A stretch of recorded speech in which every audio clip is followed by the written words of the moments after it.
Monday Market Outlook. Matt Buckley, the Chief Investment Strategist here at WCI, and we're probably going to see a flat week this week. Really on the economic flight schedule, really no data this week of any significance. Nothing today, nothing really tomorrow. Wednesday, some retail numbers, retail sales, and business inventories. Thursday, as typical, our weekly unemployment claims, some inflation numbers as well.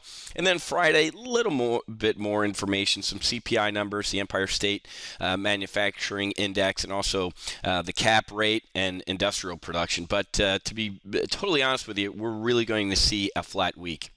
And folks, I mean, this market melt-up really is built on nothing. The volume in February and this recent run-up has really been anemic.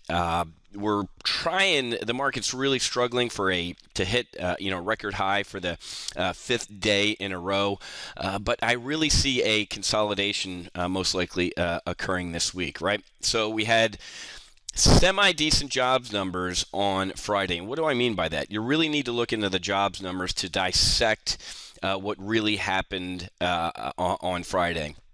The unemployment rate dropped from 7.9 to 7.7%. Great news, right? Not really, and we'll get to that in a second. But look at this. Last month's job numbers were revised down to 119,000 from 157,000. Horrible numbers.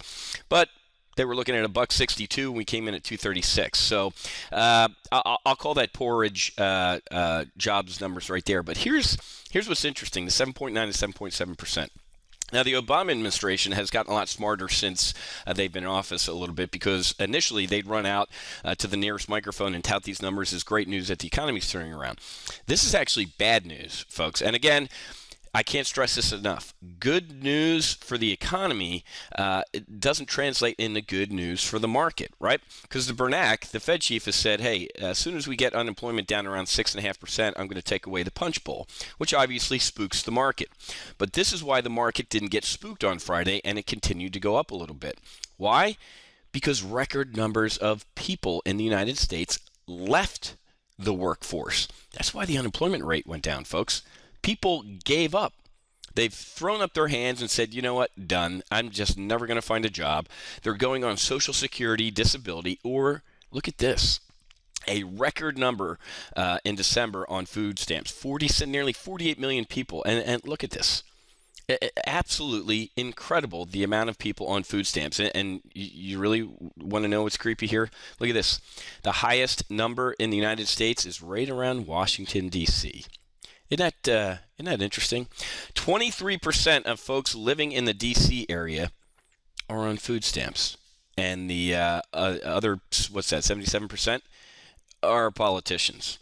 So the jobs numbers weren't necessarily good news. And again, good news for the market isn't necessarily good news on the economy. So if we look at what happened on Friday, you can see exactly what happened. And I briefed this in our live trade brief, our weekly options live trade brief this morning, was this. This is exactly what happened. Was the market initially reacted like, oh, geez, good employment numbers. That's bad for us because Bernanke's going to pull away the punch bowl.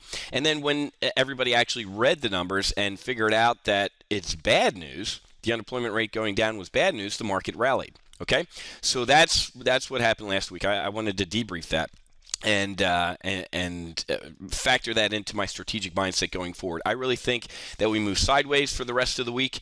We're going to consolidate. We're getting ready for a March 27th fight over the budget, so it's about to get ugly. But good stuff going on over at Top Gun Options. Put 2 weekly trades on that have been filled.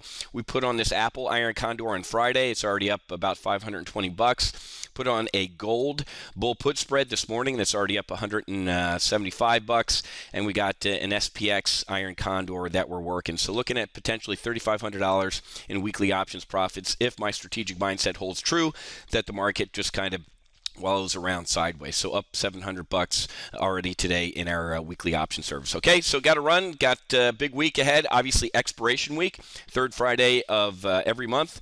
Options technically expire on Saturday, but the last day to trade them is this Friday. So going to be getting out a lot of updates in my services on the wealth creation, investing, and Top Gun options side. Okay, happy hunting. Make sure you hedge, and I'll be back tomorrow morning with our sit rep over at Top Gun Options.